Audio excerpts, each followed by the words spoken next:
We were out in the yard working, and it started to rain. It was a typical day. I mean, it was nice when I left the house. Michael was working on getting the floor fixed in our kitchen. I got this feeling, I don't know what it was exactly, but it was an uneasy feeling, and I thought, we need to go now. Strong storms right here along the extreme northern portions of DeSoto Parish, moving towards Shreveport, Bossier. These storms may be producing large hail and damaging winds. When I got to Bossier, I came to pick my dad up, and we went to the store to get the chairs. By the time we got to the store, it was pouring down rain. And the dispatcher said, "We see a tornado."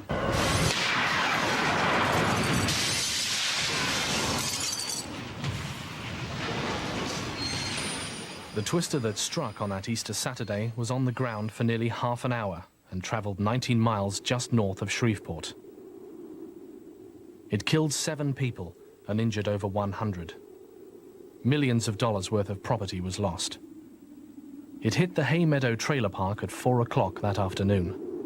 This storm just got up on top of this mobile home park very quickly. It was about 200 to 300 yards wide. The path of its damage was about 3/4 to a mile wide. Because mobile homes have no foundations, they're particularly vulnerable when tornadoes strike.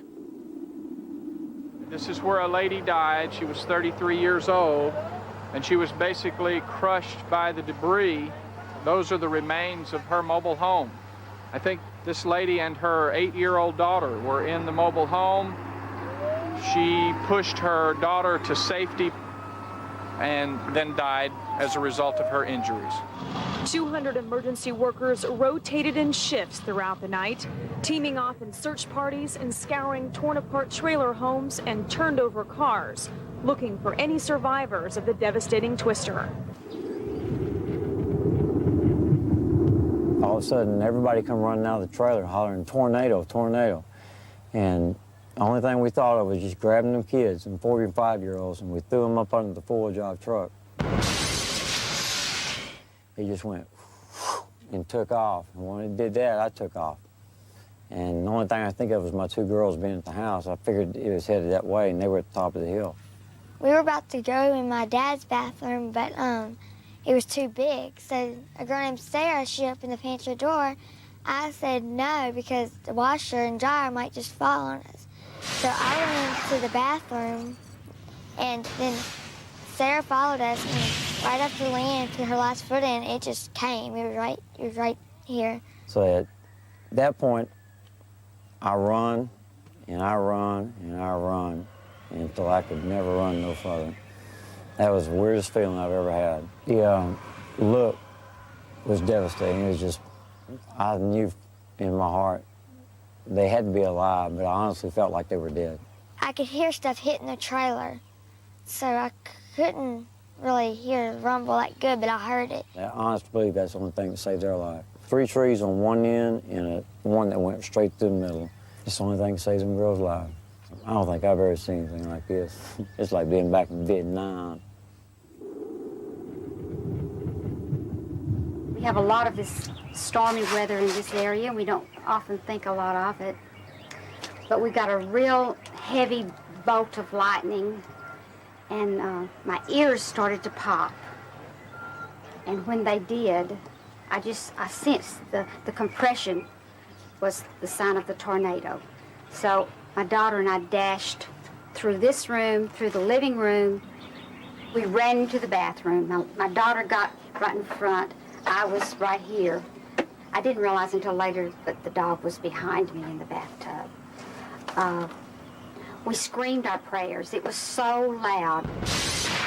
We were screaming, both of us, at the top of our lungs. We were praying.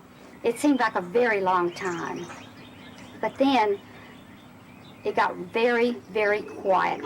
So we picked our way out, went through here and stepped over boards and doors to the front door and made our way out. She immediately began to look for her dog. Melissa found her.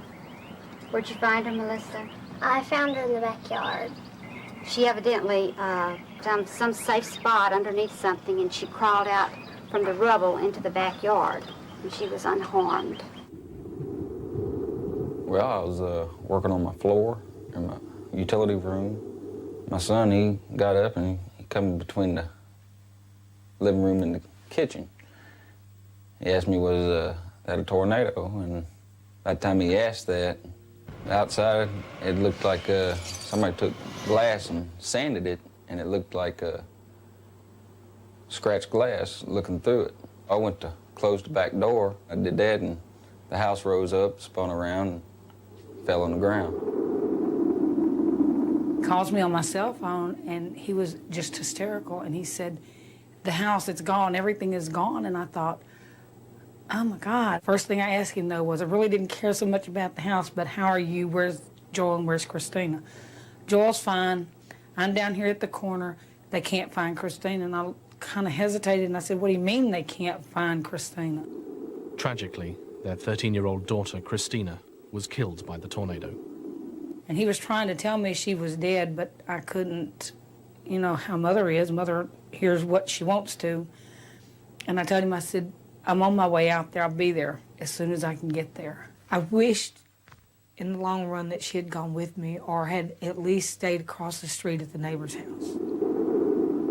Killed her instantly and she didn't suffer.